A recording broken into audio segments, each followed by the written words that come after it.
So you're a regulator or a supervisory agency, and you see a firm that's complying with the law, but it's exploiting its loopholes. Do you think you should intervene? And what does your answer to that question say about your risk scope? My name is Auto Castor, and this is Supervision Strategy. In the previous post, we discussed 5 behavioral science tips for penalty publications. In this post, we're doing a strategy topic: supervisory risk appetite. Your risk appetite determines to a large extent your strategies, your results, and what risk you're willing to take to achieve those results. But in my experience, very few agencies are actually well aware of their own risk appetite. And obviously, if you're not aware of it, it's also quite hard to manage your own risk appetite. So if you're analyzing risk appetite, at least 2 things are crucial: risk scope and risk attitude. So let's start with risk scope. In this context, this refers to what type of risk do you consider relevant. This is usually quite implicit. So the most focused or narrow risk scope is the risk of non-compliance. Risk is relevant simply if it involves a breach of regulations. Now, a slightly broader risk scope will include risks to your long-term goals or mission. So let's say a firm that you regulate is assisting its clients in exploiting loopholes in the law.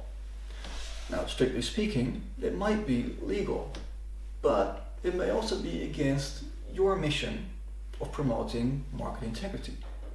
So do you think you have a role to play there? If you do, then your risk scope will include risks to your mission. Now, you might also look at relevant risk from the perspective of your main stakeholders. So let's say you're a securities regulator and you see that a group of investors is simply not able to understand certain financial products, no matter how legal they are and no matter how transparent firms are about these products. So do you still think you have a role to play there? Because if you do, then your risk scope might include risk to stakeholders. And finally, some agencies take on the role of a public architect, meaning that they try to steer the industry that they regulate in a direction they think contributes most to society. So for example, they might try to open up the industry to new entrants or to new groups of clients.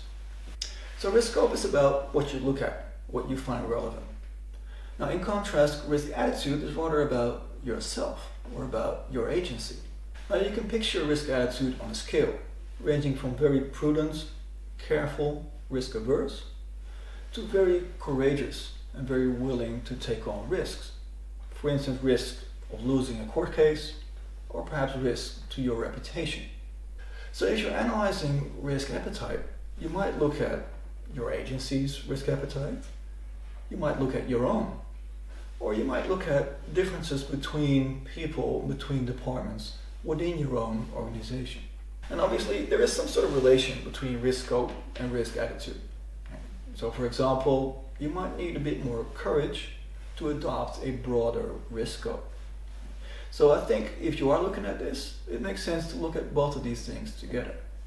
So perhaps you might take a moment to ask yourself or ask a colleague the following questions. If you had to choose one of the 4 risk scopes that I described, where does your agency stand? What are the different views on this topic amongst your colleagues? And what is your personal risk attitude? So what are your thoughts on risk appetite? Let us all know in the comment section, or let me know at supervisionstrategy.com.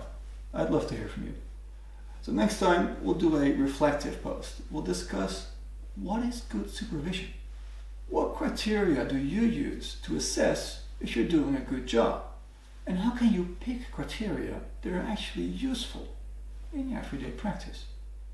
Until then, thank you for watching and thank you for working on supervision.